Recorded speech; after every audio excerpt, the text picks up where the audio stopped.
it's Natalie with WTI, and if you're looking to add more room to your Boon lawn drying rack, you're going to want to try this drying accessory in the color green.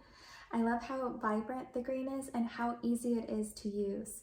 You just stick it on to your lawn, and you can put the bottles that are on the drying lawn onto the drying accessory. That way it gives you more space on the lawn to put other items.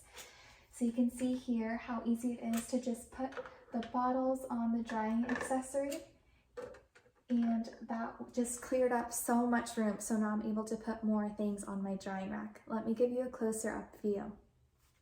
Not only does it clear up so much space, but the bottles stay so well on the drying accessory.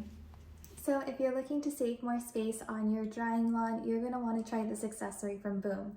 That's my point of view.